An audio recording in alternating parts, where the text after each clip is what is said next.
Baik, terima kasih. Ya, selamat datang kembali di kegiatan program studi klimatologi terapan dalam kegiatan Menyapa Negeri yang ketiga.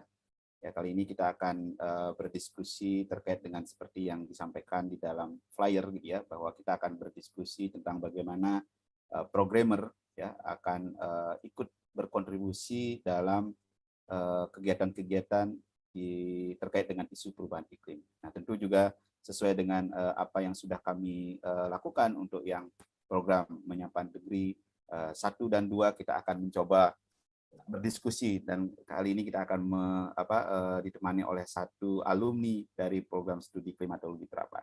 Sebelumnya izinkan saya untuk menyampaikan terlebih dahulu terkait dengan apa itu program studi klimatologi terapan.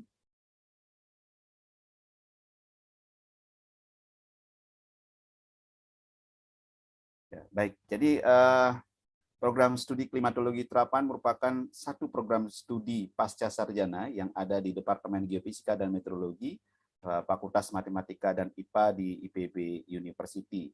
Nah, program studi klimatologi terapan ini mengasuh dua program studi, yaitu program studi Magister Klimatologi Terapan dan program studi Doktoral Klimatologi Terapan. Nah, kemudian apa program studi Magister Klimatologi Terapan? Kalau kita lihat dari visi ya dari program studi Magister Klimatologi Terapan, bahwa program studi Magister Klimatologi Terapan menjadi program magister unggulan dan terkemuka serta memiliki daya saing di tingkat nasional dan internasional dalam bidang klimatologi terapan untuk mendukung pembangunan berkelanjutan. Kemudian misi dari program studi magister ini adalah untuk menyelenggarakan pendidikan tinggi berkualitas internasional dalam bidang penerapan ilmu iklim untuk mendukung pembangunan berkelanjutan. Kemudian yang kedua adalah mengembangkan keilmuan ilmu pengetahuan, ya, pemanfaatan ilmu pengetahuan dan teknologi dalam bidang klimatologi terapan melalui penguatan kerjasama dengan berbagai instansi baik nasional maupun internasional, serta memberikan kontribusi terhadap perencanaan, pengelolaan, dan juga pemanfaatan sumber daya iklim secara optimal pada berbagai sektor pembangunan. Ya, seperti sudah diketahui bahwa kami sudah terakreditasi A yang sudah kami terima pada tahun 2018 sampai dengan 2023, dan tentunya ini akan menjadi satu poin penting bahwa program studi Magister Klimatologi Terapan sudah memiliki predikat unggul.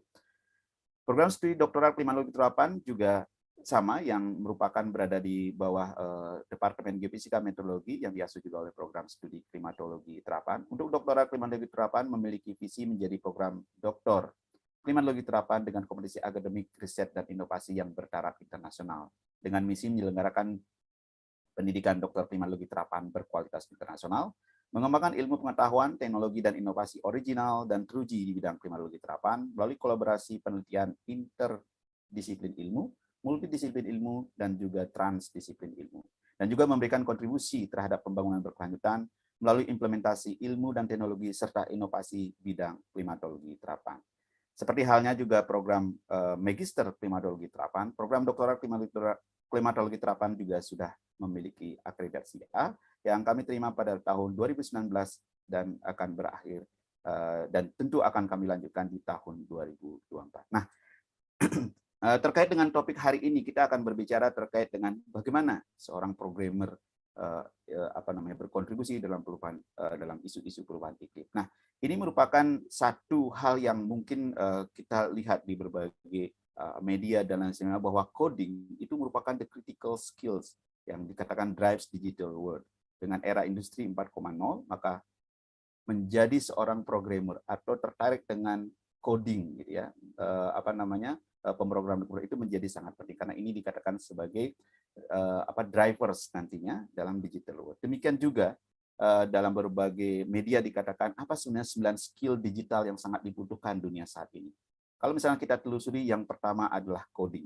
Ya, jadi memang sangat relevan untuk kegiatan hari ini. Kita coba diskusi bagaimana sebenarnya menjadi seorang programmer, dan tentunya itu diberikan juga gitu ya di program studi klimatologi terapan, dan spesifiknya lagi bahwa coding atau pemrograman yang diberikan di program studi klimatologi terapan itu lebih terarah kepada hal-hal yang berkaitan dengan iklim.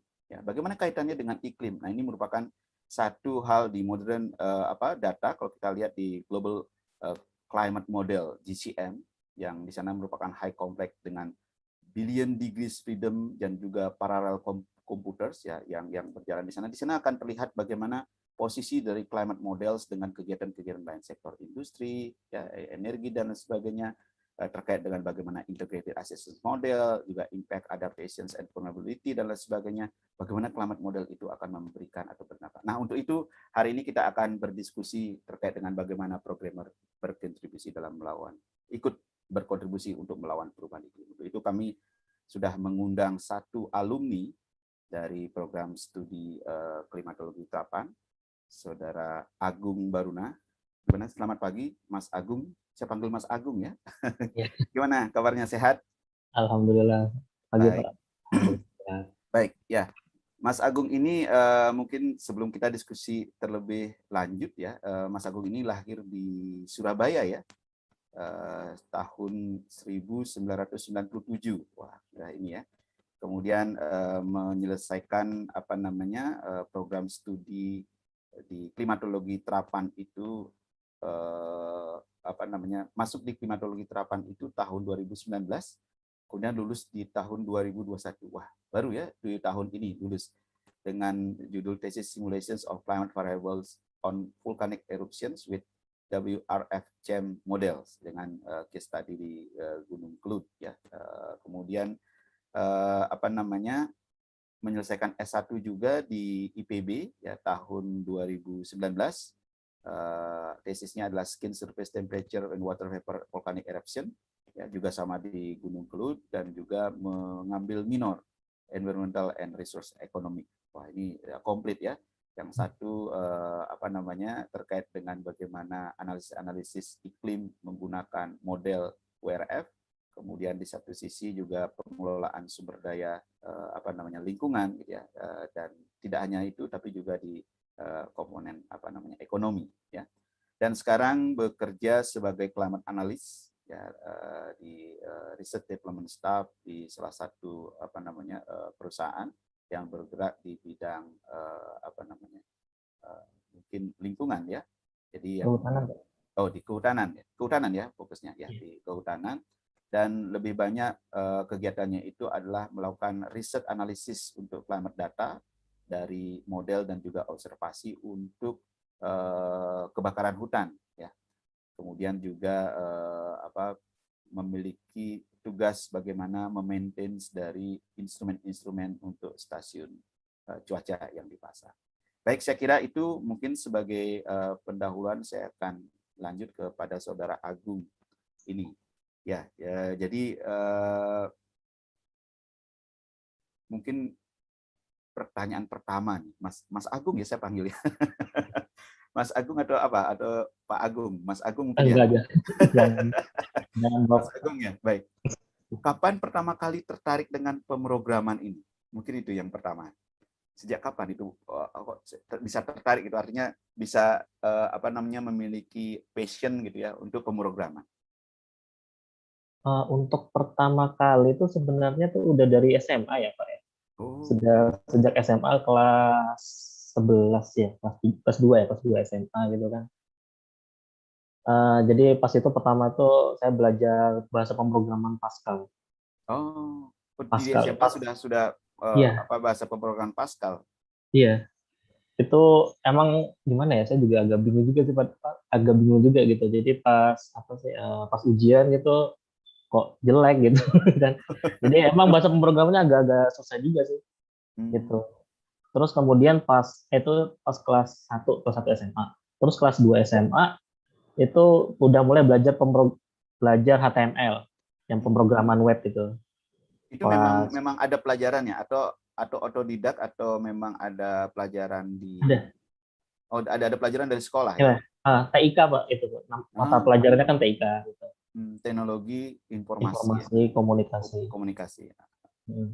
Kelas 2 itu, terus kemudian kelas 3 SMA itu udah mulai mengulik ini Visual Basic.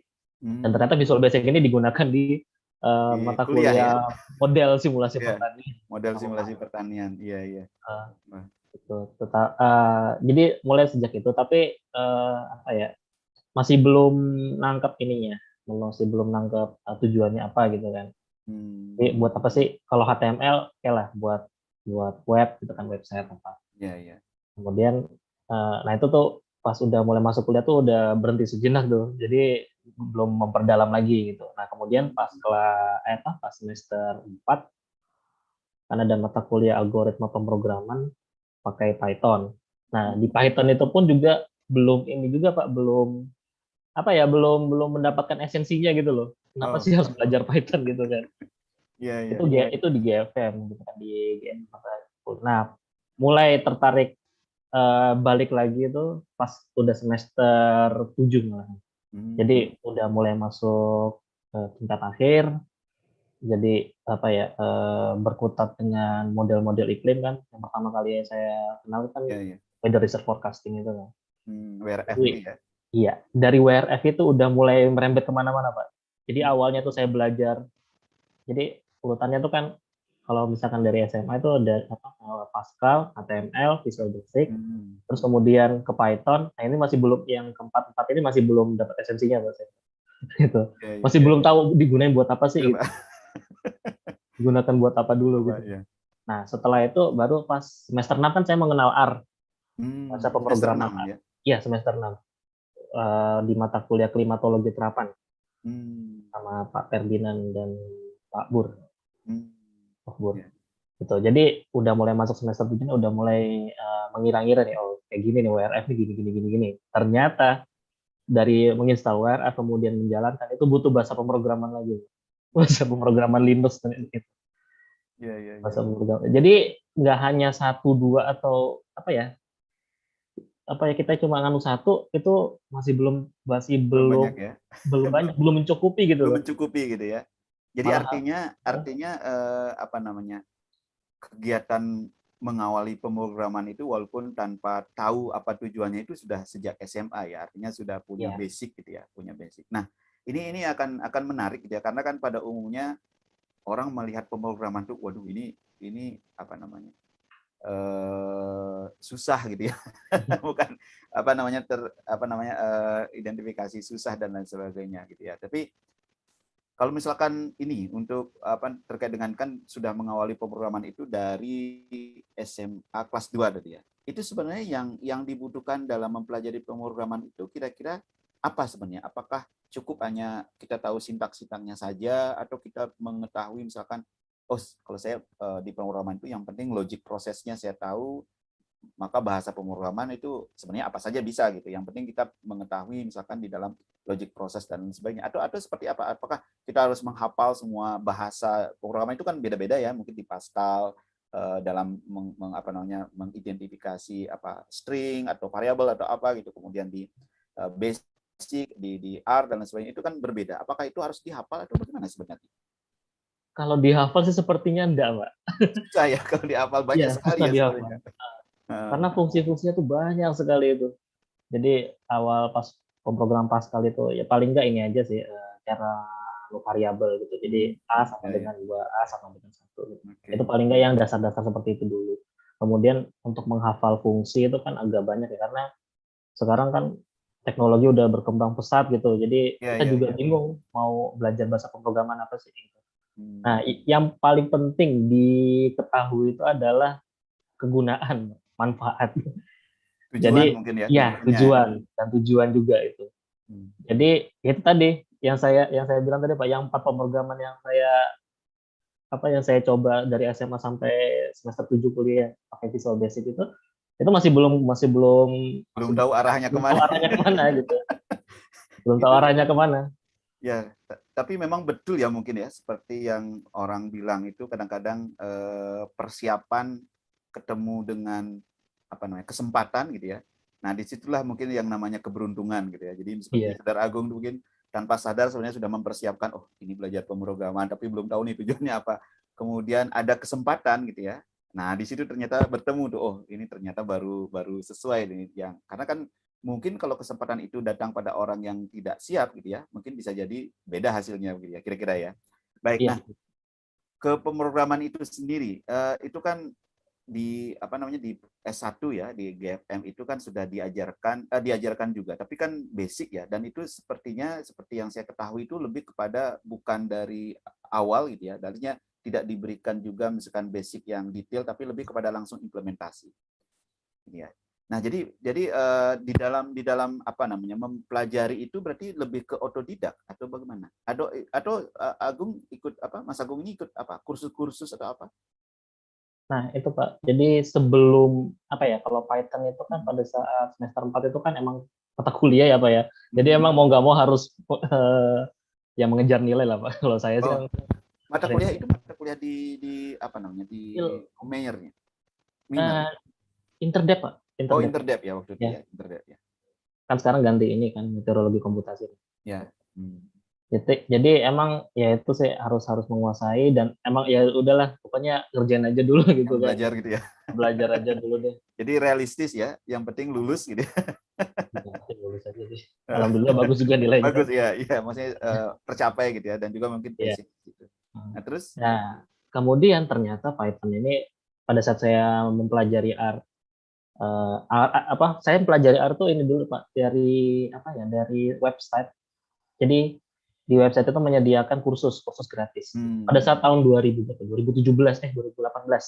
iya, Dan iya. itu kursus itu sangat semuanya masih gratis gitu kan. Dan saya coba itu bahasa pemrograman R yang basic ya. Jadi saya Iya, belum iya. tahu R itu kayak gimana sih gitu kan. Ya udahlah saya coba dulu dikit-dikit gitu kan dasar-dasarnya. Ternyata pas itu kan juga terpakai juga di praktikum klimatologi terapan gitu kan.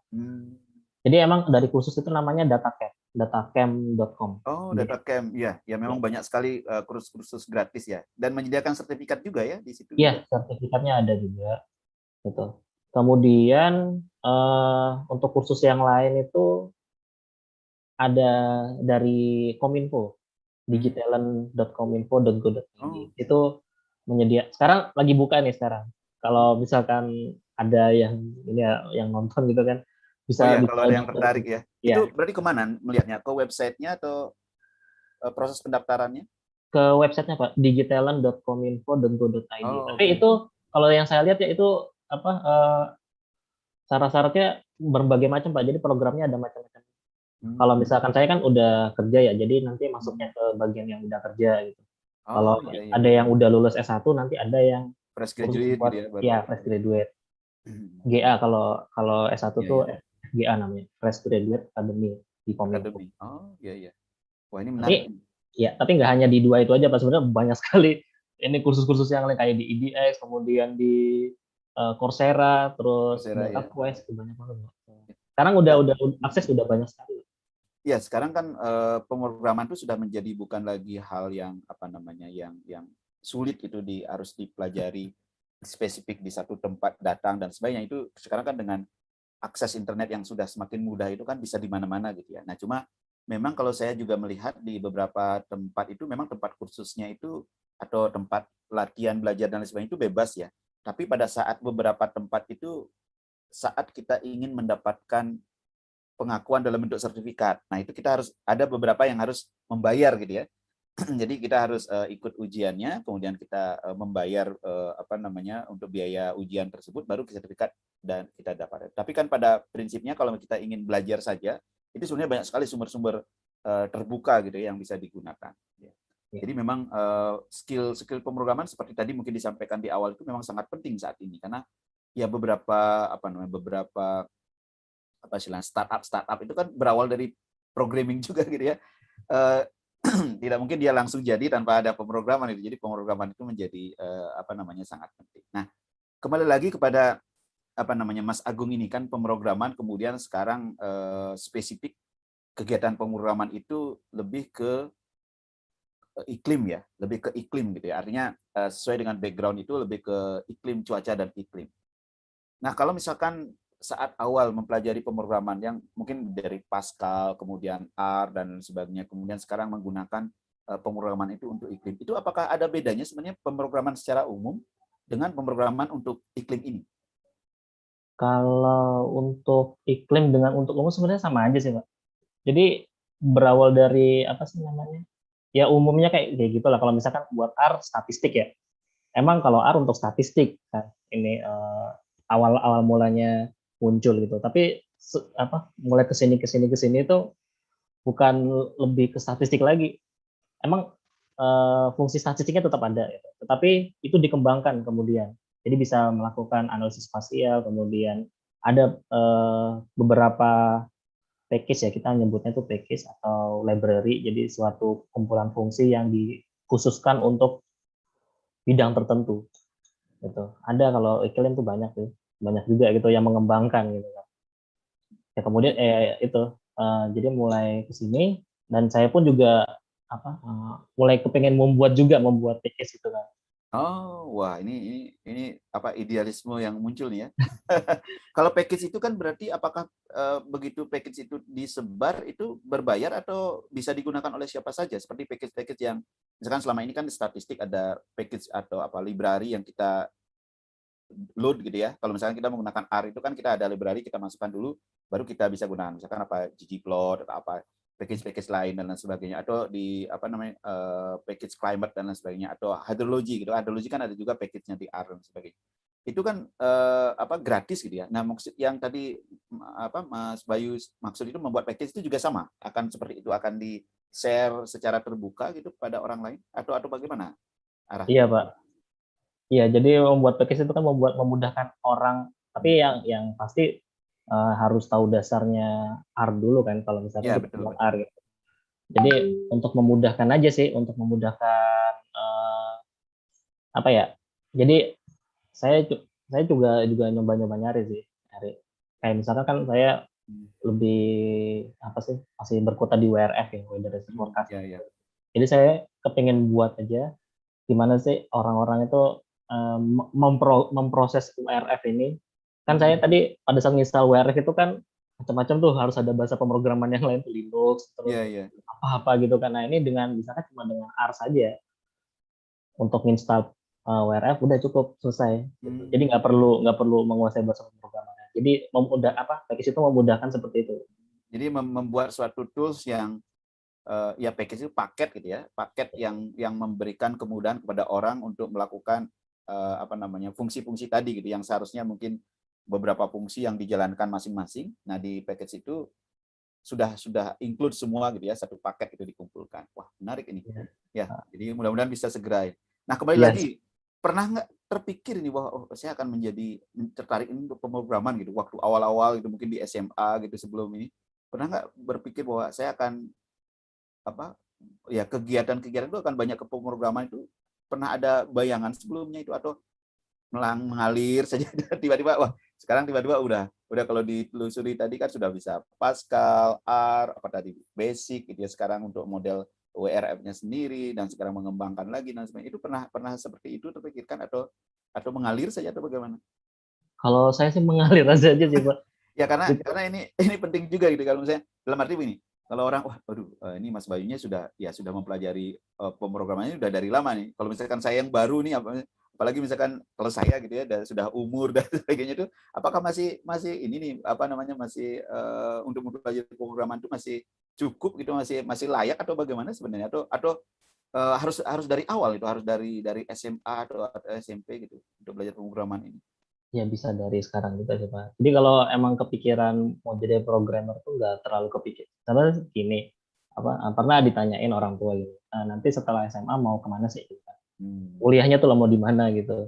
Ya, ya. Tuh, jadi sempat terpikirkan itu pada saat kelas 10 atau kelas 11 itu udah mulai terpikirkan. Bukan di IPB Pak, tapi di IPS. Ada kan teknik informatika gitu. Karena Ya, saya ya. suka mengoprek komputer jadi kayak bongkar komputer terus install Oh. aplikasi-aplikasi gitu mulai sejak SMP malahan saya Pak. Berarti Gitu. memang Jadi sudah ada background ininya ya, background ya, awalnya ya, ya, tapi bukan ke programmer cuma programmer ya.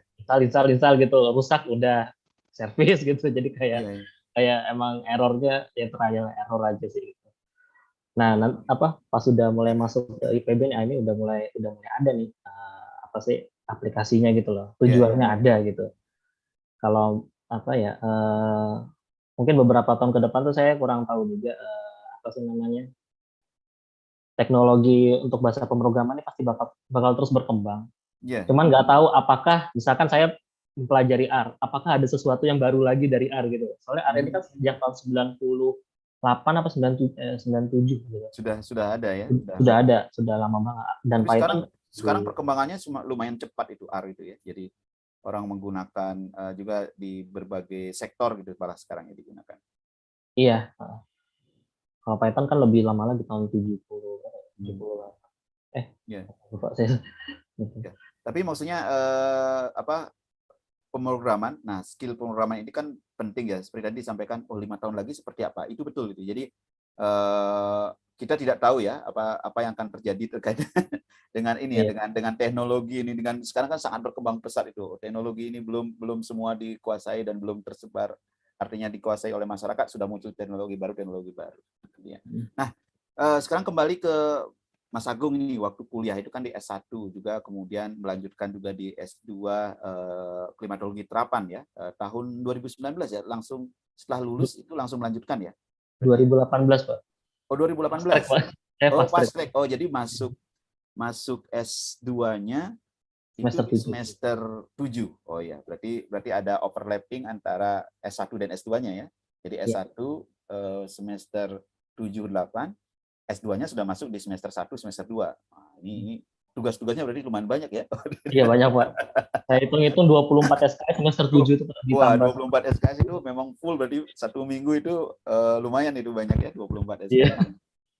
Terkait dengan pemrograman ini, mungkin bisa diceritakan bagaimana sebenarnya suasana pembelajaran di waktu baik itu di S1, S2 itu terkait dengan pemrograman, dalam arti kurikulumnya gitu yang Mas Agung rasakan waktu kuliah itu dalam mendukung atau terkait dengan pemrograman ini.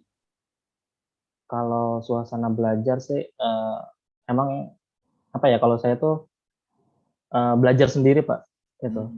Jadi pada saat skripsian itu kan S1 ya semester 7, semester 8 itu udah mulai belajar sendiri. Soalnya kalau yang ngajarin pun juga harus lihat YouTube dulu gitu. YouTube, kemudian kalau yang lebih gampang sih sebenarnya belajar dari YouTube, Pak. Kalau belajar dari dokumentasi buku-buku itu kan agak susah ya biasanya ya. Karena kita kadang bacanya tuh nggak berurutan gitu, langsung web gitu. Kita cari coding hasilnya apa gitu. Tidak sabaran ya kalau. Iya.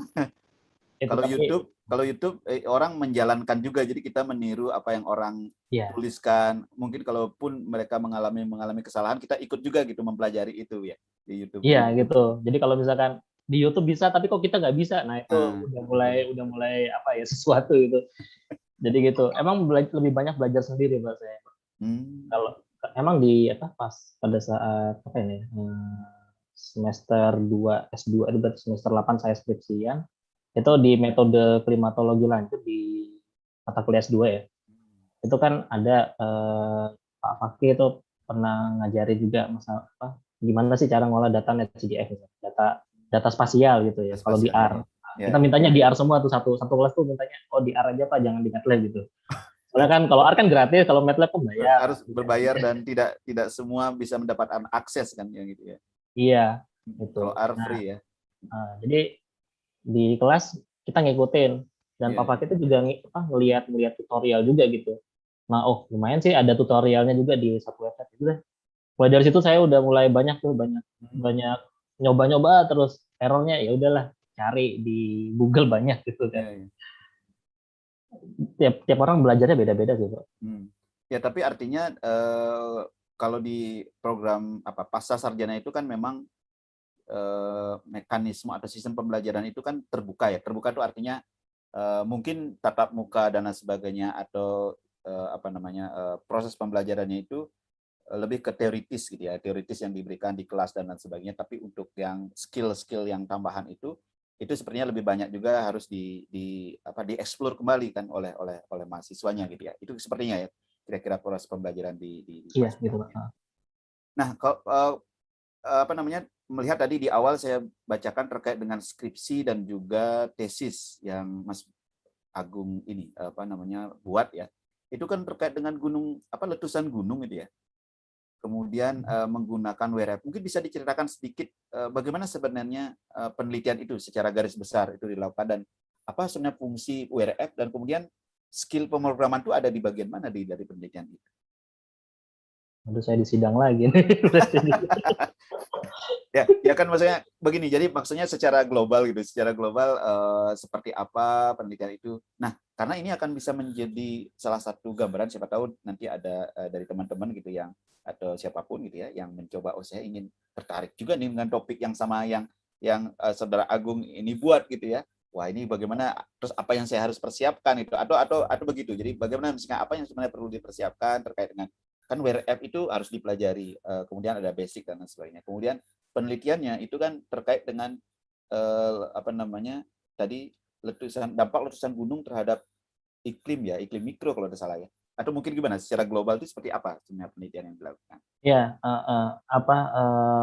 jadi awal penelitian itu muncul pada saat saya udah ganti topik, Pak. Jadi setelah seminar proposal, Ya, jadi ya. sebelum topik itu ada, topik yang gunung api itu ada, saya udah buat topik tentang deforestasi, tapi menggunakan Oh, model WRF. jadi berubah ya, berubah. Itu di Iya, S1.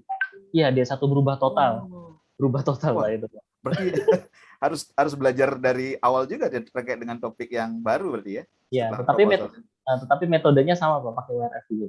Hmm, Jadi untuk statistik ya kayak misalkan WRF bagus apa enggak gitu ya pakai metode statistik, ya, ya, ya. metode evaluasi kayak korelasi, koefisien determinasi dan sebagainya. Nah, dari gunung api itu saya coba baca ya dalam hampir 2-3 hari itu hanya untuk menyusun latar belakang dan metode. Jadi saya emang harus baca dari awal. Jadi setelah seminar proposal itu udah fix Ya, ya. deforestasi, ini berubah lagi topiknya gitu.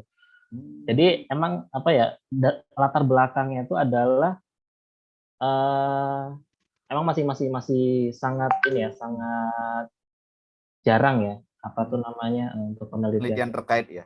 terkait itu untuk di Indonesia. Tapi kalau di luar negeri apa di internasional tuh udah ya bisa dihitung lumayan banyak. Hmm. Nah, jadi saya awal S1 itu untuk melihat dulu sih ketika sebelum erupsi dan sesudah erupsi itu bagaimana gitu kemampuan model WRF ini. Gitu. Hmm. Tapi Ya, ya. emang untuk metode evaluasinya pada saat itu saya belum ke lapangan pada saat S1 ya, Pak ya. Oh, satu belum. Oh ya, oh sempat ke lapangan juga berarti ke gunung apa Kelut. namanya? Oh, ke Gunung Kelut. Itu yang mengamati apa? Mengamati kondisi setempatnya atau?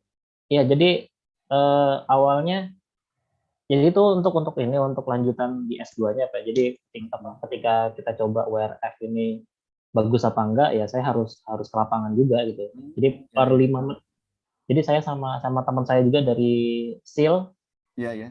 dari SEAL jadi tentang gunung api juga dia tapi lebih ke arah ke tanahnya kalau saya kan Oh, lebih ke arah ininya ke climate-nya ya. climate-nya tapi juga mengevaluasi suhu permukaan tanah juga Berubah. sih. Jadi per lima Sama ya. menit harus ya jadi per 5 menit harus nembak apa sih termogan gitu di tanah gitu per Oh, 5 untuk menit suhu ya. selama 24 jam. Jadi Hmm. gantian sama teman saya tuh kan per 5 menit agak capek juga ya dari pagi Ya. sampai malam. Hmm. Nah, ya pada saat S1 tuh saya masih masih harus harus melihat dulu jadi perbandingan ya antara WRF itu kan biar apa sih namanya resolusi spasialnya tinggi gitu kan. Sampai 2 km pada saat itu saya coba gitu kan, sampai 2 km. Dan saya pakai data pembanding, pakai data reanalisis, data global gitu, data global yang ini juga di downscaling juga gitu sampai 12,5 km.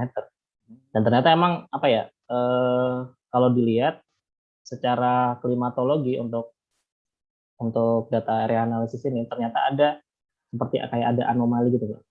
Jadi ketika misalkan jam 7 pagi di tanggal 1 itu di rata-rata klimatologi. Jadi harus tahu karakteristiknya di wilayah itu bagaimana Ya, gitu. ya. Ternyata ada suatu jurnal internasional juga yang mengatakan bahwa terdapat anomali misalkan ini ya suhu permukaan tanah ya. Ya, Soalnya ya. kan yang lebih kita berasumsi bahwa yang paling sensitif itu adalah di permukaan tanah dulu Hmm. gitu. Ya, ya. Jadi di permukaan tanah itu dia menemukan bahwa di Gunung Kelut itu ada anomali suhu permukaan Ah, tanah. Jadi dari ratan klimatologinya itu ada ya. kayak apa sih kayak ada satu titik yang berbeda dari yang lainnya lah gitu loh. Ya. Dengan batasan itu 2 standar deviasi. Ya. Nah, Wah, itu menarik ini. ada jadi anomalinya tuh terhitung kalau ada satu 83 hari. Oh. 83 hari sebelum letusan. Jadi artinya bisa sebagai early warning ya, sebagai apa namanya, kalau misalkan itu digunakan gitu ya, artinya diimplementasikan begitu, misalkan melihat oh ini akan ada anomali, bisa sebagai apa, di 83 hari berarti berapa itu, 2 bulan, hampir 3 bulan ya, hampir Mohon tiga maaf Pak, bulan 68 Pak, 68 hari. 68 hari ya, berarti 2 bulanan lah ya, 2 dua bulan. bulan hari, 2 bulan sebelumnya itu sudah muncul tanda-tanda itu ya, tanda-tanda bahwa akan muncul letusan ya. Nah, walaupun ini mungkin masih awal ya, tapi kan Ya. artinya karena kan baru penelitian di satu lokasi gitu ya. Kalau misalkan nanti ada kesempatan, siapa tahu nanti ada yang tertarik melanjutkan gitu, menarik juga ini ya sebagai early warning, karena kan apa namanya, bisa dikaitkan gitu ya kebencanaan, karena kan selama ini yang namanya gunung Merapi gitu ya, termasuk gempa bumi itu kan bukan termasuk kategori bencana-bencana hidrometeorologi gitu ya. Jadi memang lebih kepada apa namanya, bencana vulkanik gitu ya. Jadi bukan ke hidrometeorologi, dan unsur-unsur iklim itu jadi tidak masuk gitu ya. Tapi kalau misalkan seperti tadi terkait oh ini ada suhu yang bisa digunakan sebagai indikator dan lain sebagainya. Nah, ini menjadi menarik, ini bisa digunakan sebagai early warning gitu ya. Jadi dari apa namanya, vulkanologi atau apa namanya, instansi terkait bisa memasang itu sebagai salah satu indikator tentunya yang bisa mengindikasikan oh ini akan ada apa namanya, aktivitas terapi dan lain sebagainya. Nah, sekarang kembali ke ini, ke kegiatan pemrograman itu kan berarti menggunakan WRF ya. WRF itu ya, arti model iklim yang digunakan di situ. Nah, kemudian model iklim WRF itu model iklim cuaca, model cuaca ya, apa? Model cuaca Pak sebenarnya Pak. Cuaca Jadi aja ya. untuk prediksi cuaca ya. Untuk prediksi cuaca ya, artinya dia lebih kepada untuk prediksi beberapa hari ke depan gitu ya. Nah, mungkin akan berbeda kalau seperti tadi di awal saya sampaikan ada GCM gitu ya, GCM Global Circulation Model itu kan lebih kepada model iklim. Nah, kalau melihat dari sisi Saudara Agung sebagai apa mungkin saya bilang programmer gitu ya, merasakan sebenarnya model-model iklim atau cuaca yang ada saat ini itu sudah cukupkah gitu ya untuk kita mempelajari terkait dengan cuaca dan iklim, ataukah ada hal-hal baru mungkin yang secara apa namanya, secara praktis atau implementasi di lapangan itu perlu ada terkait dengan yang sudah ada saat ini dibandingkan dengan yang sudah ada saat ini. Untuk model iklim yang sekarang itu kan sebenarnya banyak banget ya Pak. Hmm. Jadi WRF itu juga bisa jadi model iklim Pak. Oh iya iya. Jadi dari data GCM tadi yang apa misalkan 30 tahun itu di downscaling, kalau kita ditinggikan resolusinya biar kita tahu informasi di lokasi ini, lokasi misalkan kayak Kota Bogor gitu, Yeah. gimana sih nanti untuk misalkan ada model GCM yang untuk memproyeksi perubahan iklim. Nah, itu gimana sih nanti kondisi lokalnya ketika kita downscaling gitu. Jadi kan bisa sebagai mitigasi juga kan gitu, kegunaannya. Nah, untuk model iklim yang sebenarnya saya juga harus ngulik-ngulik juga itu misalkan seperti dari model dari mana ya, dari US. Yeah. Apa ya kemarin tuh yang namanya ya, CESM, Community Earth System Model. Itu Nah, apa itu GCM, satu kategori GCM. Itu GCM. Nah, itu GCM. Jadi CESM itu juga bisa di downscaling pakai WRF gitu. Jadi emang harus banyak ini Pak, banyak Kombinasi ya. kombinasi gitu. Tetapi yang paling penting adalah model iklim itu sebenarnya semuanya sama Pak. Model iklim semuanya itu sama. Jadi seperti menggunakan persamaan hukum kekekalan energi, hukum kekekalan momentum, hukum termodinamika gitu. Jadi sebenarnya sama aja. Jadi secara konsep itu sama ya, artinya ya, apa namanya, hukum-hukum yang berlaku di dalam model itu walaupun dibangun apa namanya di berbeda-beda ya nama dan lain sebagainya karena instansi dan sebagainya, pendekatan, tapi secara prinsip di dalamnya itu sama. Nah, ini menjadi apa namanya, kadang menjadi bukan pertanyaan ya untuk masyarakat awam gitu ya. Itu model iklim itu kan dibangun apa namanya, sudah lama ya. Artinya sudah apa namanya, sudah digunakannya juga sudah lama dan terus berkembang gitu ya, terus berkembang.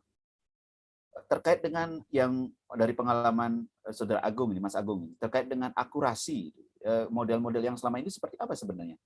Sudah mampukah dia menunjukkan bagaimana atau digunakan untuk memprediksi kalau WRF-nya misalkan bagaimana dia akurasinya di dalam memprediksi. Kemudian kalau misalkan tadi GCM itu seperti apa? Dia biasanya kan kalau GCM kan karena dia digunakan untuk model iklim biasanya yang ditunjukkan tuh apa namanya skenario-skenario kan, skenario-skenario iklim gitu ya, skenario itu kemudian bagaimana gambaran kondisi iklim di tahun misalkan 2050 gitu ya, 2100 dan lain sebagainya. Sedangkan kalau misalkan WRF itu kan digunakan untuk memprediksi misalkan mungkin 7 hari ke depan dan lain sebagainya. Nah, kalau misalkan Mas Agung ini punya ini nggak, punya informasi itu akurasinya seperti apa yang selama ini ada? Nah, untuk WRF itu kan udah jadi kerjaan juga sebenarnya. Jadi saya coba untuk WRF ini kan udah pasang stasiun Oh, di observasi tempat kerja menggunakan ya. WRF juga saat ini ya? Iya, jadi Menarik ya. Jadi sangat ini ya, sangat sesuai jalurnya ya.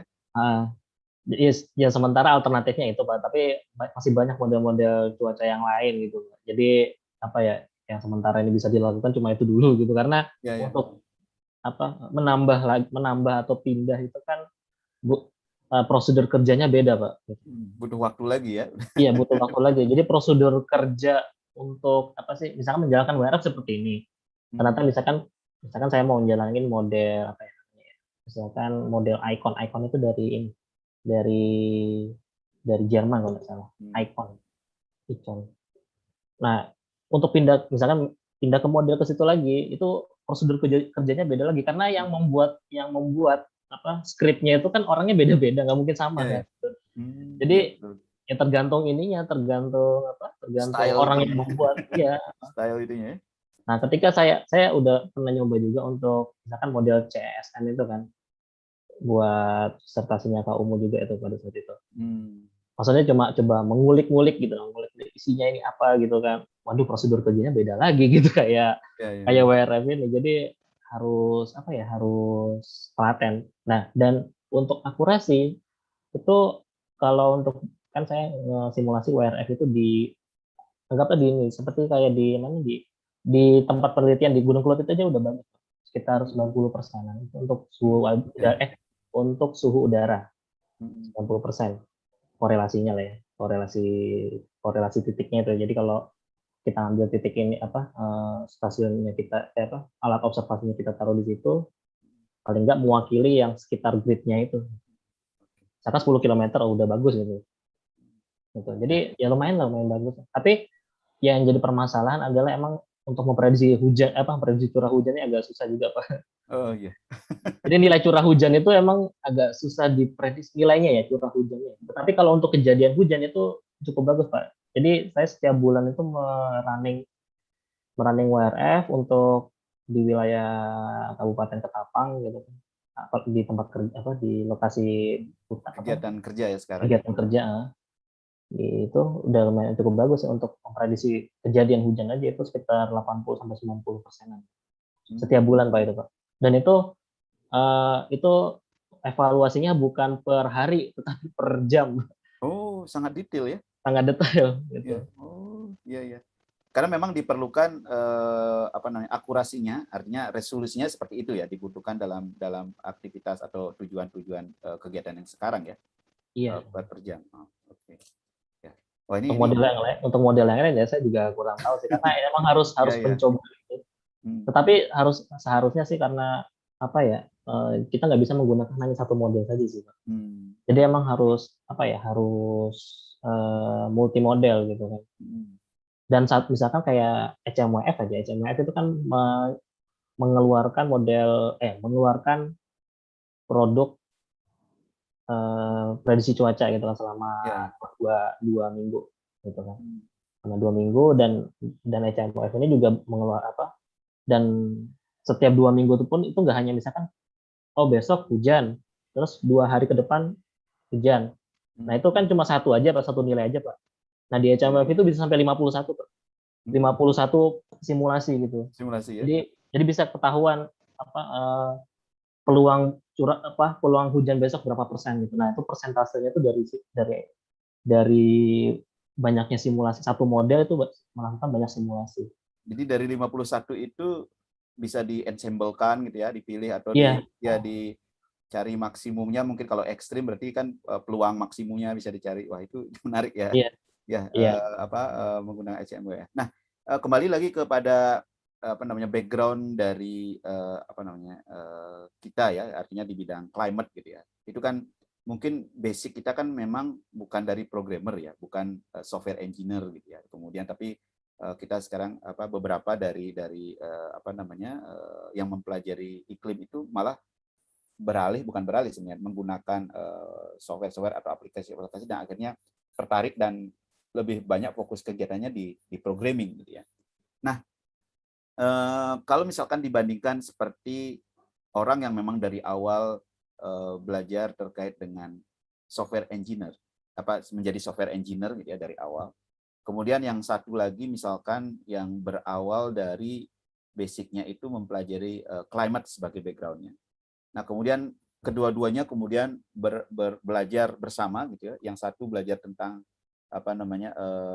pemrograman tapi terkait iklim mempelajari WRF itu kira-kira yang lebih ini bagaimana menurut pendapat Mas Agung sendiri? Apakah seorang software engineer kemudian diberikan background climatology ya, bagaimana dia akan menjalankan WRF itu dibandingkan dengan seorang yang memiliki background seperti Mas Agung ini iklim gitu ya, climate, kemudian mempelajari pemrograman. Itu kira-kira yang lebih mudah memahami atau lebih mudah menjalankan atau model WRF itu kira-kira seperti apa jalurnya yang lebih sesuai? Oh. Kalau saya kan sebenarnya pengguna saja, Pak, pengguna WRF. Tetapi sebagai pengguna pun juga harus menguasai paling tidak ya. Menguasai, ya, jadi kayak kita misalkan menggunakan Microsoft Word gitu kan. Kan tinggal klik 2 kali muncul Microsoft Word. Nah, tetapi apakah setiap orang itu memiliki kemampuan untuk mengetahui semua fungsi dari Microsoft Word? Tapi biasanya kan kita Ctrl C, Sesuai Ctrl dengan V, tujuannya saja ya, ya sesuai dengan menulis. tujuan aja. Kalau menulis saja gitu. Kalau misalkan bikin grafik menggunakan yang lain gitu. Iya, Ya memang fungsinya kan cukup banyak. Mungkin sama ya, maksudnya analoginya begitu mungkin ya. Iya, seperti itu. Jadi emang apa ya, antara software engineer dan climate ini kalau misalkan ini misalkan kita misalkan ada 10 orang ya, ada 10 orang dalam suatu kelompok gitu. Yang yang 3 orang hanya bisa software engineer, terus 3 orang yang climate, kemudian sisanya bisa dua-duanya gitu. Nah, itu emang harus kolaborasi lah kalau kita bisa mengatakan itu gitu. Jadi tergantung dulu kita mau tujuannya buat apa sih. Misalkan ini sekarang saya juga lagi untuk nyoba-nyoba buat website sama teman saya sama si Reza. Oh, Mas Reza ya. Iya, gitu. Programmer juga sepertinya. Iya, dia ini kita nyoba buat suatu website yang digunakan untuk mengunduh data iklim. Nah, sementara ini data iklim kan agak susah ya di-download. Maksudnya untuk data-data kayak data model. Ada prosedurnya ya? Ada prosedurnya itu yang membuat orang bingung gitu kan. Ya orang beda-beda ininya arahannya. Mencari literatur juga kadang-kadang ada di website ini, tapi begitu masuk ke situ, ini bagian mana yang harus di-download. Nah, memang bagus juga itu kalau ada pool gitu ya, ada pool artinya tempat yang khusus seperti tadi Mas Agung ceritakan. Iya, itu. Jadi memudahkan aja sih, memudahkan orang. Gimana sih caranya kalau misalkan saya kan kalau mau download data model prediksi iklim misalkan kan GCM itu kan ada tuh tersedia websitenya ada. Iya. Tapi setelah masuk ke situ kok ini rumit agak rumit. Ya, misalkan untuk mendownload satu parameter, misalkan curah hujan ya, satu variabel curah hujan, terus kemudian modelnya ini karena ada solusinya tinggi ya. Udah tinggal download itu bisa, Pak. Tetapi banyak ya. Kalau misalkan banyak, nah itu udah mulai itu. Apalagi kita ingin mendapatkan rentang waktu yang itu juga kita harus cari-cari dulu, ini di mana nih setting dan lainnya. Ya memang sebagai pemula ya termasuk saya juga mengalami hal yang sama gitu. Jadi sebagai pemula gitu masuk ke websitenya kemudian ini apa, nah cari lagi tutorialnya dan lain sebagainya. Memang perlu waktu karena ya tergantung pada saat website itu dibuat mungkin prosedurnya itu seperti ini yang terbiasa gitu. Tapi kalau begitu orang yang baru masuk ke website itu mungkin agak bingung. Bagus juga itu kalau misalkan jadi website itu yang dibangun sekarang itu berarti memudahkan itu. Jadi artinya orang bisa memilih sesuai dengan ya misalkan bukan background climate gitu ya, atau misalkan tidak ini di dalam untuk GCM tapi ingin mendapatkan data gitu ya. Itu berarti diberikan kemudahan nanti di website itu. Iya, jadi tinggal misalkan saya kepengen download nih data proyeksi iklim di Indonesia sampai tahun 2100 gitu kan. Ya udah tinggal pilih aja Indonesia. Terus nanti langsung keluar sendiri gitu. Jadi sangat dimudahkan sekali. ya, jadi Ditunggu paling nggak hasilnya berarti segera. Sudah jalan nih. Sekarang lagi masih jalan Pak ini Pak. Lagi jalan, maksudnya masih proses masih proses, jadi belum menarik nih. Belum dipublish gitunya websitenya. Tapi ya itu, kalau misalkan kepengen Indonesia aja gitu, ya udah download Indonesia, nanti tipe datanya lagi, format filenya apa gitu, misalkan XGF atau TIFF atau apapun lah itu. Jadi diberikan kebebasan juga ya untuk pengguna itu untuk memilih. Iya, itu. Ya rencananya sih gitu Pak, tapi semoga aja ini ya keturutan. Sangat menarik, itu bagus sekali, jadi sangat membantu itu. Dan kami dari Prodi juga bangga ini ada alumni yang menjalankan itu dan juga berkontribusi. Nah, ini sesuai dengan topik kita hari ini. Bagaimana sebenarnya programmer itu bisa berkontribusi terkait dengan perubahan iklim? Karena kan selama ini perubahan iklim, ini ranahnya climatologist ini kan. Jadi seorang climatologist yang ternyata untuk mendapatkan informasi-informasi terkait iklim itu tidak terlepas dari teknologi. Dan teknologi itu juga tidak terlepas dari yang namanya pemrograman gitu ya, karena kita perlu analisis data, apalagi model iklim nasional. Disitulah sebenarnya memang awal sebenarnya programmer itu bisa mengambil peran di mana nih dalam aksi untuk melawan isu-isu perubahan iklim. Nah, kalau menurut Saudara Agung itu seperti apa kira-kira? Sebagai menempatkan diri misalkan sebagai seorang programmer kemudian ikut terlibat atau berkontribusi dalam terkait dengan isu perubahan iklim itu kira-kira bagaimana perannya? Nah, kalau saya sih lebih cenderungnya ke penyedia informasi, penyedia data gitu. Jadi kalau misalkan untuk misalkan analisis resiko di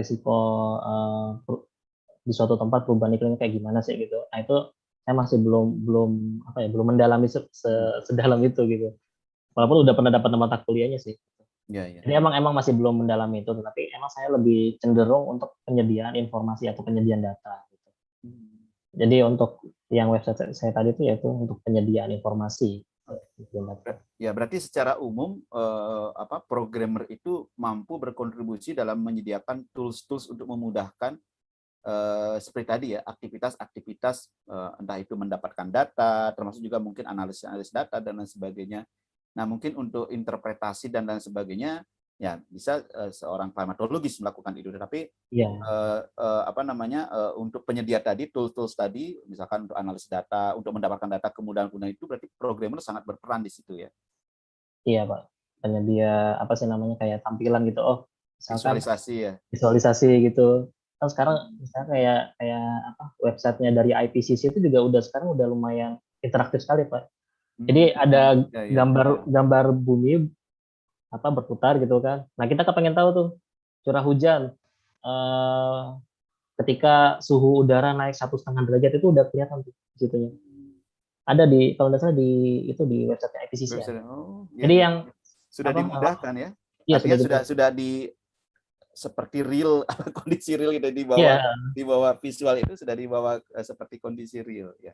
Iya, seperti itu. Jadi yang saya lihat dari IPCC juga bagus. Sekarang yang udah laporan asesmen report yang ke-6 yang sekarang itu baru lulus tahun 2021 itu, ketika saya lihat websitenya bagus juga gitu.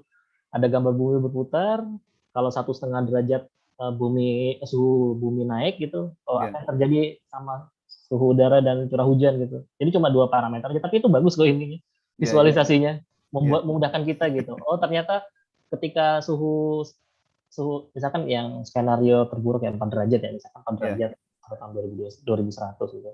Ternyata curah hujannya tinggi gitu misalkan di Indonesia gitu. Itu cuma contoh aja sih Pak, saya kurang tahu gitu. Ya. Kalau misalkan terkait dengan ini mahasiswa di prodi, khususnya misalkan prodi klimatologi terapan nih. Kalau menurut Mas Agung sendiri nih, seberapa besar kemampuan atau skill pemrograman ini akan mendukung proses perkuliahan atau pembelajaran di klimatologi terapan, atau paling tidak mempelajari iklim gitu ya.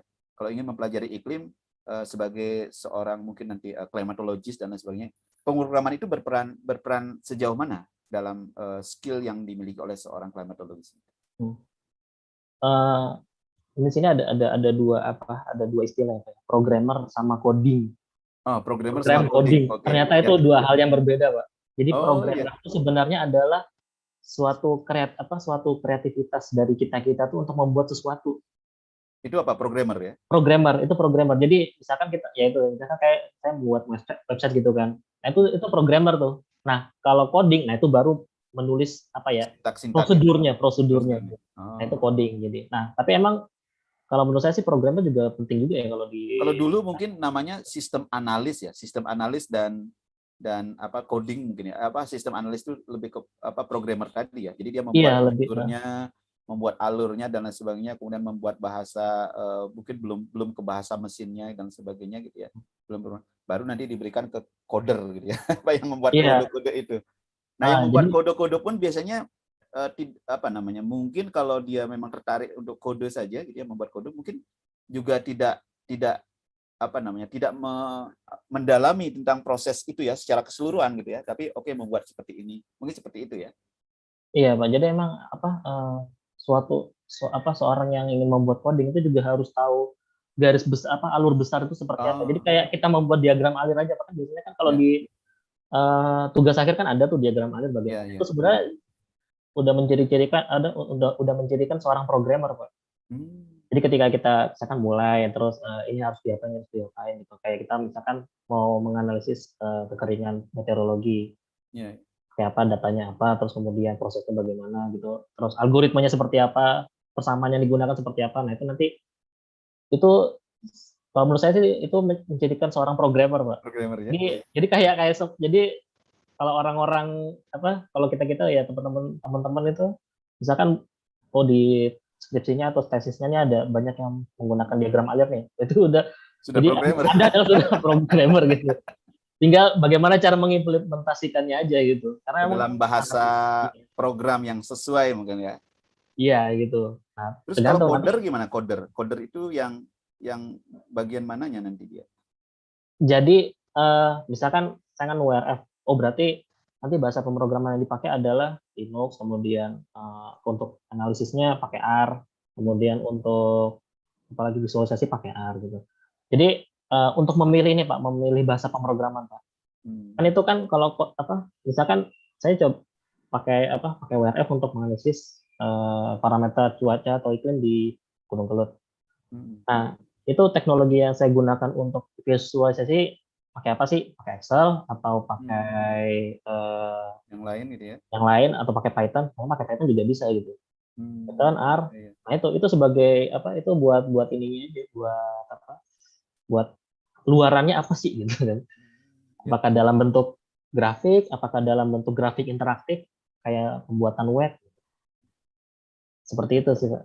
Ya. Nah, kemudian kalau seorang programmer itu apakah dipastikan dia bisa pindah, misalkan Mas Agung nih, ya sebagai contoh misalkan mempelajarinya Python gitu, udah dari awal tuh Python sampai advance itu Python. Kemudahan untuk pindah ke bahasa pemrograman lain itu seperti apa? Itu kan sering tuh kan. Yeah. Oh, ini tertarik di mana, tapi kalau di R gini nih, kalau di Python. Tapi kalau misalkan seorang yang sudah fokus di Python kemudian pindah itu tingkat kesulitannya seperti apa dibandingkan dengan belajar baru, dibandingkan belum belajar pemrograman? Iya, sama aja kayak kita misalkan S1 mau S2-nya ke ekonomi, Pak. Seperti itu. Jadi emang beda jalur ya. Beda jalur. Tetapi ini Pak, ada sesuatu yang konsepnya sama ya seperti tadi ya. Konsepnya sama. Misalkan gini, kayak R, indeksnya mulai dari 1. Jadi ada tuh kayak joke lah gitulah. R mulai dari 1. Saya suka R karena indeksnya mulai dari 1. Kalau Python indeksnya mulai dari 0. Gitu. Gitu. Jadi emang sekarang justru malah kita tuh harus menguasai lebih dari 1. Maka bahasa pemrograman itu. Bahasa pemrograman. Jadi saya tuh udah bukan migrasi Pak, malahan Pak, malah menambah gitu. Jadi biar balance saja lah antara R dengan Python. Jadi saya bukan menguasai juga sih, belajar terus aja lah, belajar R, belajar terus R kemudian Python gitu. Jadi emang apa ya, multi program. Jadi emang harus banyak sih ini, banyak Ya, teknologi yang kalau harus dari pengalaman Mas Agung sendiri dengan tadi yang Python, mungkin awalnya yang lebih ini apa Python itu R sebelumnya? gimana maksudnya? Maksudnya yang dikuasai terlebih dahulu dari kedua itu yang mana? Python atau R? R, Pak. Oh, R, oke lah. Misalkan yang awalnya R ini kan berarti R sudah mempelajari sampai ini. Nah, kemudian berarti sekarang mempelajari Python gitu kan. Nah, itu tingkat kesulitannya seperti apa? Jadi apa dibandingkan saya yang belum pernah belajar R, kemudian belajar Python gitu. Nah, itu yang apa kira-kira seperti apa? Jadi kalau misalkan yang sebelumnya orang sudah belajar R, kemudian belajar Python, dibandingkan dengan orang yang belum pernah belajar R, kemudian dia belajar Python saja, itu tingkat kesulitannya yang mana yang lebih? Gimana ya? R sama Python tuh hampir sama, Pak. Dia cuma kita tinggal nganu fungsi aja, ketik fungsi Oh, misalkan untuk untuk merata-ratakan mean gitu kan, mean dalam kurung tutup kurung. Itu kalau di R. Kalau di Python nanti fungsinya emang ada namanya juga mean gitu. Tapi untuk data science ternyata Python ini jadi banyak cabang, Pak. Python tuh banyak cabang. Jadi ada yang untuk bahasa pemrograman Python untuk IoT, Internet of Things, yes, ya, ya. untuk data science, kemudian untuk hal-hal yang lainnya Hmm. gitu. Jadi emang kalau Python banyak sekali. Jadi ketika kita dari R ini kan udah statistik gitu kan, pindah Ya, ke Python, Python bukan statistik gitu. ya, Jadi betul. harus ada package juga gitu, harus ada package tambahan Oh, gitu. Tetapi kalau misalkan kita ya dari sintaks sih sebenarnya nggak jauh beda gitu kan. Tetapi emang kayak titik aja, titik, tanda-tanda titik ya. kalau di R itu sebagai karakter, sebagai kata-kata gitu lah. Hmm. Misalkan Agung titik barunya itu berarti nama gitu kan, nama variabel atau apa. Tapi kalau misalkan di Python itu sebagai sesuatu yang lain gitu. Oh. Nah, Itu mungkin itu yang perlu dipahami ya. Jadi kalau orang mempelajari pemrograman dengan bahasa-bahasa yang berbeda, begitu dia belajar satu bahasa misalkan R, kemudian pindah ke bahasa lain, jadi tinggal men-switch apa namanya? Apa fokus gitu ya. Oh, ini saya berada di R nih, saya berada di Python nih. Karena begitu fokusnya R ternyata bekerjanya di Python, wah jadi silang-silang gitu ya. Ya, iya, tapi artinya pemrograman itu apapun itu sangat penting ya, ya dalam hal kaitannya dengan analisis-analisis yang terkait iklim. Gitu ya. Jadi artinya apa namanya untuk saat ini ya dengan perkembangan teknologi yang ada saat ini, artinya pemrograman itu menjadi suatu kebutuhan gitu ya, keperluan gitu ya untuk melakukan analisis-analisis iklim. iya Seperti itu kira-kira. paling nggak tekniknya dulu. Tetapi kalau Hmm. misalkan tugas lagi saya kepengen pakai Excel, oke nggak apa-apa. Jadi bisa juga gitu. Tetapi lihat dulu ininya kemampuan Excel misalkan. Cuma Ya. 1 juta baris. Wah, Kalau misalkan datanya besar, pakai ya. Excel 1 juta baris, Wah itu. kolomnya sampai ratusan, ya udah wassalam kan, Ya. Excelnya Terus lagi nge-crash gitu. selanjutnya itu Excel kan juga berbayar ya kalau misalkan ini. Jadi Iya, apa R kan tadi free ya, salah satunya juga free iya, bisa digunakan untuk analisis-analisis itu. Nah, ini iya, menarik ini. Jadi artinya begini, artinya untuk saat ini dengan apalagi dengan perkembangan teknologi yang saat ini bahwa pemrograman apapun bentuknya itu memang harus dipelajari gitu ya. Jadi artinya tahu dasar-dasar dan lain sebagainya gitu ya tentang dengan pemrograman itu. Nah, khusus untuk yang isu misalkan perubahan iklim itu kan berarti untuk mendapatkan datanya, untuk melakukan analisisnya, termasuk juga nanti untuk memvisualisasikan, untuk interpretasi hasil dari analisis itu juga perlu namanya pemrograman gitu ya. Jadi paling tidak dasar-dasarnya seperti itu kira-kira ya. Jadi bahwa memang pemrograman itu dalam apa kontribusi programmer gitu dalam perubahan iklim adalah seperti tadi menyediakan tools baik itu untuk data retrieval mendapatkan data misalkan termasuk juga apa tadi menganalisis data itu ya termasuk juga memvisualisasikan mungkin begitu ya kira-kira ya fungsi apa perannya ya. iya. Sementara kalau misalkan datanya agak besar gitu kan, ya itu terbantu banget sama Python dan R gitu. Ah, Ataupun bahasa pemrograman yang lain lah. Saya yakin nggak hanya dua itu aja, pasti ada yang lain. Kayak pasti ya betul eh, betul. misalkan ada bahasa pemrograman baru, kayak misalkan namanya itu Julia. Hmm. Julia itu ya sama kayak Python sama R. Tetapi katanya ya, jadi untuk sintaksnya tuh sama seperti R, Tetapi untuk proses kecepatan dari eksekusi suatu fungsi itu Ya. lebih cepat gitu, Hmm. setara dengan bahasa pemrograman compiler seperti C atau C++ gitu. Jadi apa ya? Nah, ini ada sesuatu bahasa pemrograman yang mulai muncul lagi nih. Soalnya Julia itu tahun 2012 Pak, mulai Oh iya, ya. awal-awal gitu.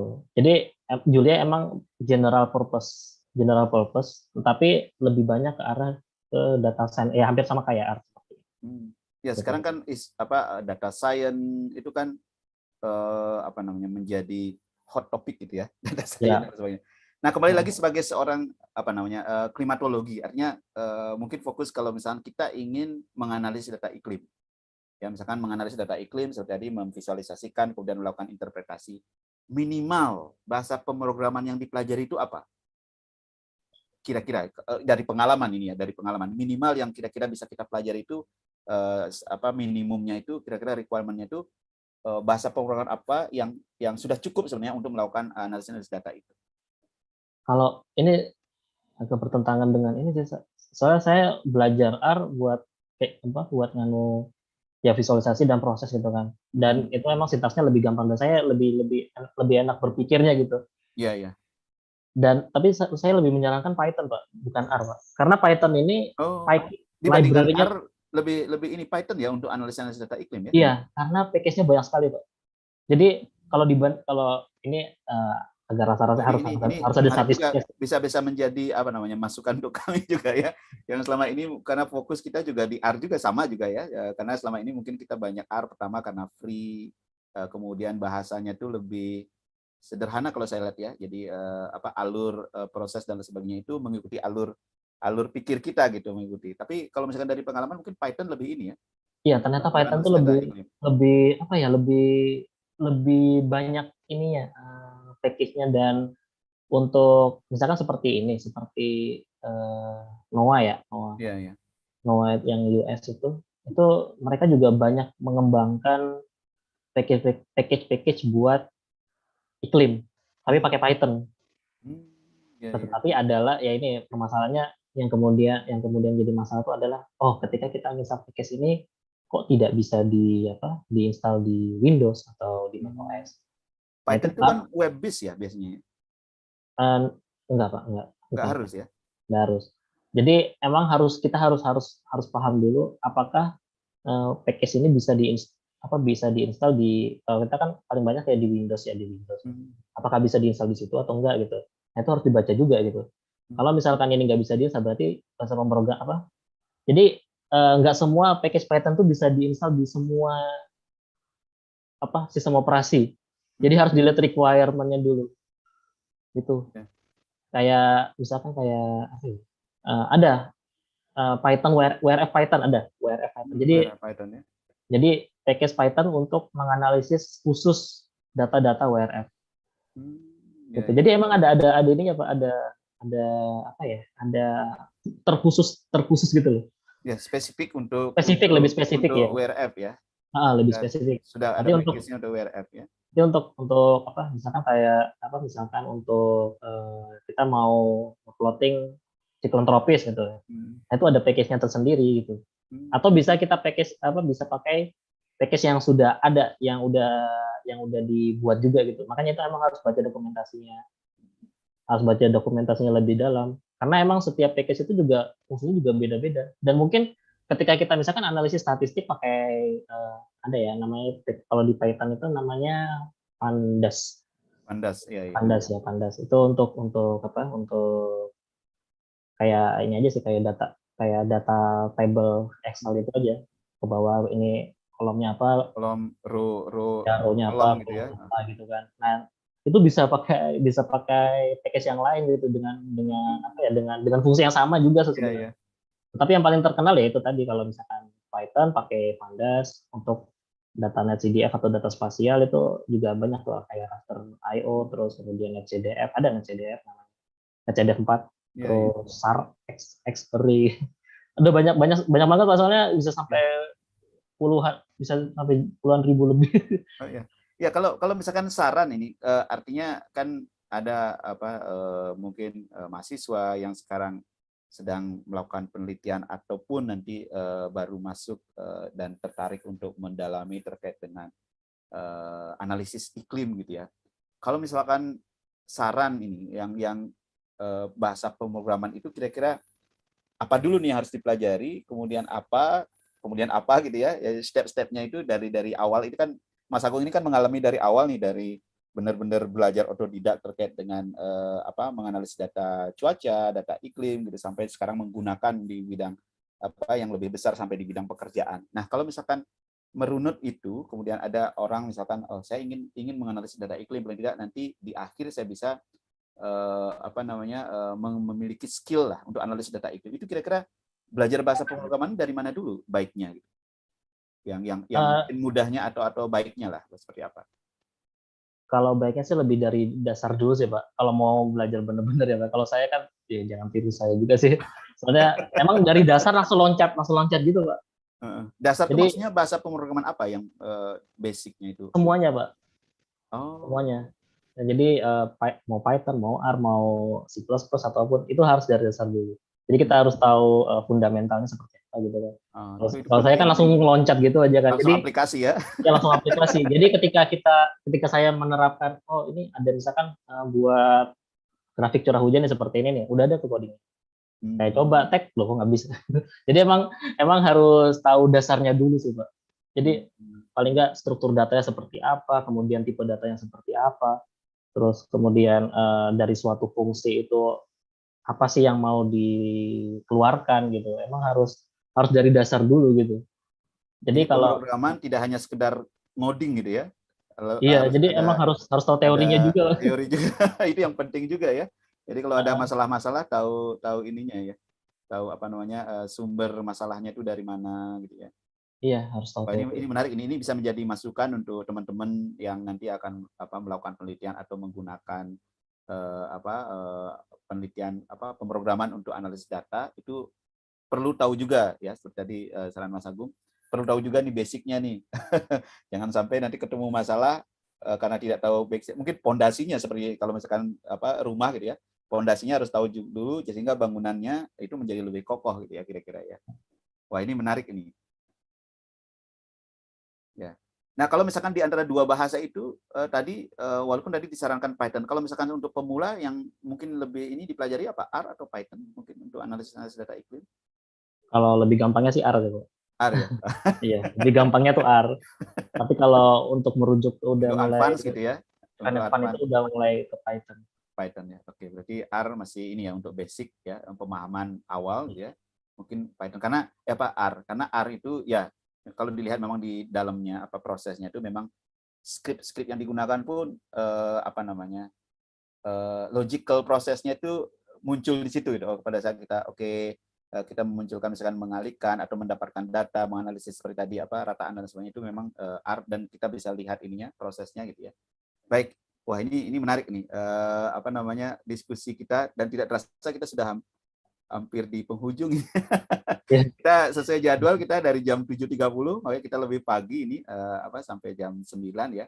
Dan di sini juga ada hadir beberapa peserta, mungkin sebelum nanti kita diskusi lebih lanjut di bagian akhir, mungkin kalau ada pertanyaan dari peserta bisa dituliskan di kolom chat ya, nanti saya akan coba bacakan dan mungkin kita bisa diskusikan juga dengan Mas Agung kira-kira apa yang ingin disampaikan. Silakan.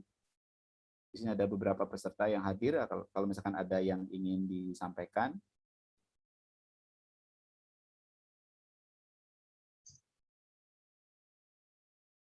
Ada? Kalau tidak, mungkin saya mau bertanya lagi nih, Mas Agung. Banyak sebenarnya pertanyaannya, karena begini, pemrograman itu kan kesannya itu susah gitu ya. Kesannya itu susah. Nah, itu yang ingin coba saya diskusikan juga, bagaimana membuat bahwa pemrograman itu sama seperti mempelajari aplikasi-aplikasi lain gitu. Jadi itu adalah merupakan karena itu akan menjadi tools, maka itu bukan hal yang susah gitu. Jadi harus dijadikan seperti. Nah, itu yang sebenarnya ingin juga kita sampaikan, sehingga bahasa-bahasa pemrograman tadi bisa digunakan nanti untuk analisis, bukan lagi itu menjadi tujuan. Nah, memang berbeda dengan software engineer gitu. Kalau software engineer kan memang fokus mempelajari pemrograman itu untuk aplikasi tertentu. Jadi memang fokus di situ. Nah, sedangkan kalau misalkan di kita khususnya untuk di klimatologi, terapan klimatologi itu kan menggunakan bahasa pemrograman tadi sebagai tools. Jadi harapannya itu makanya seperti tadi, mana yang lebih mudah dipelajari gitu. Jadi kalau misalkan kita ingin ada orang ingin mencoba menggunakan itu, saya belajarnya dari R dulu nih. R dulu bahasanya itu kan resource-nya juga banyak dan sebagainya yang bisa. Biasanya kan kita kalau misalkan ada, apalagi tadi ada istilahnya package itu sudah ada, kita tidak perlu lagi. Tapi tidak perlu lagi membuatnya. Tapi kan yang penting adalah kita membuat bagaimana tujuan dari pemrograman yang kita buat. Nah, ini ada pertanyaan ini terkait dengan permasalahan umum bagi pemula. Nah, ini sama seperti yang kita diskusikan ini ya, yang kesannya rumit karena berkaitan dengan algoritma. Bagaimana tips? Nah, ini agar logika pemrograman itu kita dapat. Nah, ini tipsnya gimana nih untuk mendapatkan logika di dalam pemrograman itu masuk ke kita gitu. Mungkin ada dari pengalaman Mas Agung sendiri nih gimana? Iya, kalau ngasah logika tuh emang kalau belajar sendiri tuh agak susah juga sih, harus belajar bareng kalau menurut saya sih. Tapi ikut di komunitas ya, berarti ada komunitasnya ya. Sebenarnya bukan komunitas, tapi forum diskusi gitu. Jadi kalau misalkan ada orang bertanya gitu, ya ada yang jawab ya alhamdulillah gitu kan, masalah terselesaikan gitu. Jadi kita nggak perlu tanya lagi, sesuatu yang udah ditanyakan ya nggak usah ditanyakan lagi gitu kan, udah ada jawabannya gitu. Jadi kita harus cari dulu. Nah, kalau untuk proses berpikir itu emang harus pelan-pelan banget. Apalagi kalau saya ini kan termasuk orang yang agak terlalu lambat gitu loh, Pak. Jadi ketika orang lain udah mengetahui jawabannya, saya masih proses dulu. Jadi emang gitu. Jadi setiap orang itu ada yang proses berpikirnya cepat dan nangkep, ada proses berpikirnya lambat, nangkepnya lambat gitu kan juga bermasalah. Saya juga seperti itu soalnya orangnya. Gitu. Ya. Kalau saya setuju dari pendapat Mas Agung bahwa kita perlu belajar itu bersama gitu ya. Iya. Ya, belajar bersama ya, dalam arti bersama itu tidak harus duduk bersama kemudian menyelesaikan masalah itu, tetapi lebih kepada ada diskusi yang bagusnya lagi dilakukan secara rutin gitu ya. Nah, sehingga di situ akan muncul, karena bisa jadi masalah itu muncul di orang lain dan sudah ada solusinya, kemudian kita alami. Nah, itu yang paling sering terjadi gitu. Jadi kita meniru solusi orang gitu ya. Iya. Ya paling enggak itulah kalau masalah kita udah selesai ya udah kita terapin aja gitu. Terus kemudian nanti bakal muncul sendiri tuh. Gimana kalau yang kayak gini? Nah, itu udah mulai proses mencari tahu gitu. Jadi kan emang kalau saya kan belajarnya gitu lambat gitu. Lambat masuknya gitu loh, Pak. Bukan berarti tapi sangat dipahami berarti ya. Nah, ya itu saya berharapnya setelah paham bakal paham terus gitu. Itu kalau misalkan cepat memahami lupa gitu ya. Itu lupa gitu kan, itu agak repot juga gitu. Tapi ya yang paling bagus sih cepat memahami, dan itu prosesnya proses nggak lupanya tuh ya terus gitu. Jadi ingat terus itu lebih bagus sih. Kalau saya sih orangnya nggak kayak gitu. Ya. Jadi nggak tahu. Ya. Jadi itu dari pertanyaan dari saudara Arsi Atika yang menanyakan hal sama. Jadi seperti itu, kira-kira perlu belajar bersama, kemudian untuk saling bertukar pikiran dan sebagainya. Nah, kembali lagi ini memicu pertanyaan lagi nih, yang kalau misalkan R dan Python tadi itu, kalau misalkan tempat diskusi umumnya, artinya grup diskusi kah atau komunitas-komunitas di Indonesia terkait kedua program itu bagaimana? Banyak ataukah sudah ada atau bagaimana? Artinya kalau misalkan kita mau belajar R itu kan mungkin teman yang lainnya saat ini belum, tapi apakah ada komunitasnya yang kita bisa ikut gabung itu grupnya, atau misalkan Python-nya? Untuk komunitas sebenarnya saya pernah nge-explore ya kalau di Indonesia. Sebenarnya harusnya banyak gitu. Tapi saya juga masih belum menemukan maksudnya grup apa gitu. Ya kalau misalkan mau belajar tutorial yang pakai bahasa Indonesia itu di YouTube juga banyak. Banyak ya, sudah ada banyak sekali ya sekarang yang.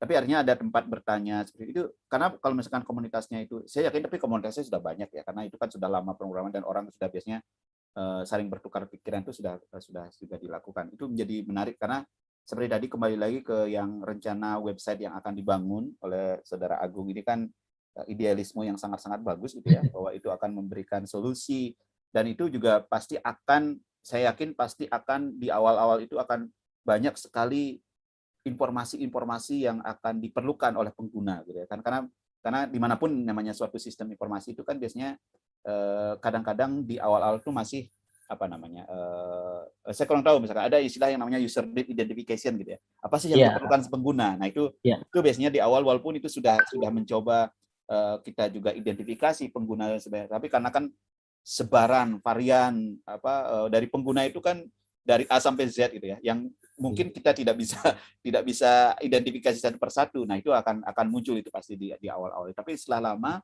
seperti tadi, masalah-masalah yang sama itu akan muncul. Makanya muncul yang namanya apa, frequent question gitu kan. Jadi itu biasanya seperti apa. Nah, R juga sepertinya hampir sama gitu. Jadi ada beberapa pertanyaan-pertanyaan yang umum yang akan muncul gitu ya, yang bisa solusinya didapatkan ya dari situ. Baik, ini terima kasih sekali nih Mas Agung. Kita sudah sudah hampir 1,5 jam nih berdiskusi, ngobrol-ngobrol terkait dengan programmer itu nanti berperannya di mana sih terkait dengan perubahan iklim, walaupun kita tidak membahas tadi. Nah, memang ini kita bukan seperti webinar itu, kita tidak membahas bagaimana perubahan iklim gitu, tapi lebih kepada pengalaman pribadi ya selama menjalani, termasuk juga kuliah di S1 di GFM, kemudian di klimatologi terapan.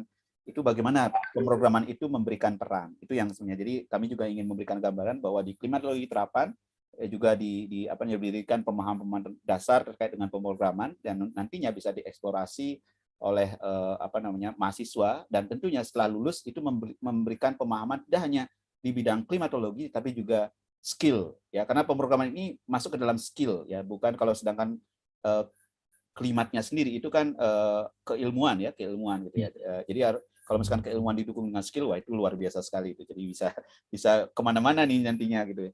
Baik, itu kira-kira. Terima kasih Mas Agung. Mungkin kalau misalkan ini sebelum tutup, saran atau apa yang ingin disampaikan kepada nanti yang menonton kegiatan ini gitu, kira-kira kalau saya ingin menjadi programmer seperti apa, kalau saya ingin mempelajari pemrograman untuk iklim seperti apa, mungkin ada yang ingin disampaikan, silakan.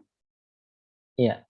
Untuk belajar awal itu ya cukup ini aja dulu, dasar-dasarnya dulu aja. Jadi kita harus banyak baca sih itu. R ini fungsinya buat apa, Python buat apa, C++ buat apa, C buat apa, Java buat apa, dan sebagainya. Jadi dasar-dasar harus dipahami dan dikuasai. Baru kemudian kita belajar ke studi kasus. Dari kasus ya. Studi kasusnya seperti apa? Misalkan kita mau buat grafik biasa aja, sederhana aja. Nah itu bagaimana gitu. Ya, jadi emang ya kayak kita belajar dari SD sampai kuliah aja sih Pak Ya. gitu. Jadi harus tahu ada dasarnya dulu di sekolah dasar, SMP, SMA, mulai kuliah untuk pendalaman keilmuan kita gitu. Dan kalau misalkan mau dapat ilmu baru lagi bisa ke S2 atau S3 dengan jurusan yang berbeda gitu aja sih. Jadi analoginya seperti itu aja sih, Pak. Ya, ya. Oke, oke. Oke, baik. Terima kasih banyak nih Mas Agung. Jadi intinya itu belajar dari basic dulu, gitu ya. Karena resource-nya sudah banyak. Kemudian setelah itu baru diimplementasikan sesuai dengan bidang yang diinginkan. Baik, itu kira-kira. Terima kasih banyak Mas Agung, sudah kita bersama selama 1,5 jam ya. Dan juga untuk teman-teman yang hadir baik di Zoom ini atau kan nanti yang juga menonton kegiatan ini, tentu kita berharap bahwa skill pemrograman itu bisa dimiliki oleh kita semua gitu ya, yang belajar, karena akan sangat berperan dalam analisis khususnya untuk analisis data iklim. Dan tentunya analisis data iklim tersebut akan lebih mudah, baik itu divisualisasikan tadi ya, dilakukan analisis statistik atau dengan bahasa-bahasa pemrograman. Jadi untuk itu terima kasih banyak sekali lagi, dan sebelum mungkin saya tutup, saya ingin menginformasikan kembali lagi bahwa program studi klimatologi terapan ya, di sini ada 2 program studi yang kami asuh, yaitu pertama adalah program studi Magister Klimatologi Terapan dan program studi Doktoral Klimatologi Terapan. Selain itu di Departemen Geofisika Meteorologi dan Geofisika dan Meteorologi juga mengasuh program studi sarjana yang namanya adalah Meteorologi Terapan. Jadi bagi Bapak Ibu ataupun siapapun yang ingin mendalami terkait dengan iklim dan terapannya, tentunya silakan bisa kontak kami ya, bisa kontak langsung ke prodi kami ataupun bisa ke departemen atau bisa menghubungi www.ipb.acid. Di sana akan ada informasi-informasi terkait dengan program studi meteorologi terapan dan juga klimatologi terapan. Baik, dengan demikian saya ucapkan terima kasih untuk Mas Agung sudah meluangkan waktunya untuk sharing-sharing dengan kita. Mudah-mudahan tidak kapok ya, nanti kita diskusi-diskusi lagi. Terima kasih banyak dan selamat melanjutkan aktivitas ya. Semoga kita selalu diberikan kesehatan untuk melanjutkan aktivitas hari ini dan hari-hari berikutnya. Untuk itu saya ucapkan terima kasih dan saya akhiri. Terima kasih, selamat pagi. Selamat pagi Pak, terima kasih banyak Terima Pak. kasih Mas Agung. Ya.